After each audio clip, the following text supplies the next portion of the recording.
We were actually looking for a house down the road, and we drove by here, and I made this dumb mistake of stopping and getting a pamphlet.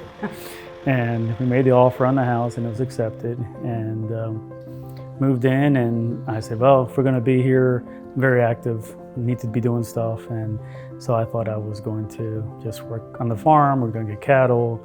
And shortly after we moved in, I started having back issues, and that's where everything started. All right, Billy, you got to pick up some rocks, okay? Come on down. I couldn't get out of my truck. I had to have somebody come in, go over plans with him, and tell them what I needed him to do, and that was very frustrating. He would hold on to his belt loops. Yeah, like this, so that the front of him wouldn't move. A back doctor did take a look at him, and he sent me to a management doctor. He looked at everything, and he said, you need a bone density test. I had the test done, and I was in the changing room. I went down to tie my shoe, and I cracked a rib. When I saw Ed first time in the clinic, he was in severe pain, and we scanned him, did an MRI and a CT of his spine, and we found that he had at least 6 to 7 compression fractures of his spine. So that's when we decided that we will take care of Ed by doing what's called the vertebral implant, or some people just call it a vertebral stent. By looking at the MRIs and the X-rays and CAT scans, he diagnosed that I had at least 9 vertebrae that needed to be corrected. I explained how they were little jacks that they used to separate the vertebrae, and they would put a bone cement in between them to support them. This is the stent, and this is completely deployed right now, so the end plate of the vertebrae would be right here.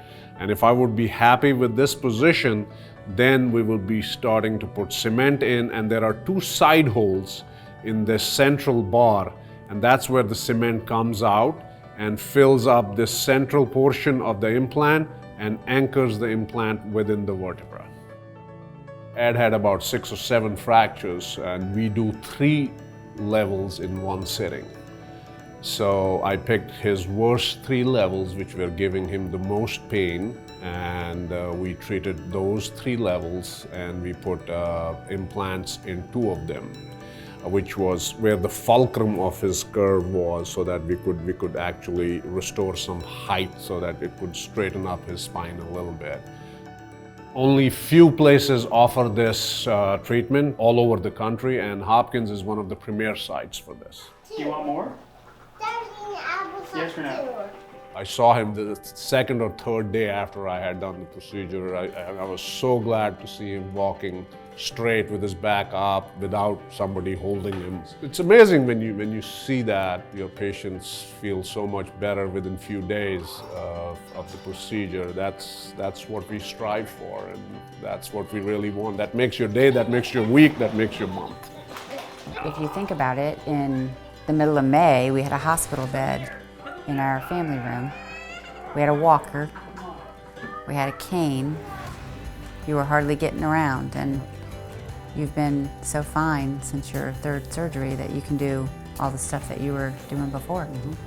Now I'm at the point now where I feel confident with the grandkids. The kids pick up rocks, and rake, and it's all because of the back surgery. And now I can make them have a little bit of a work ethic, which is something that I really try to instill into our kids.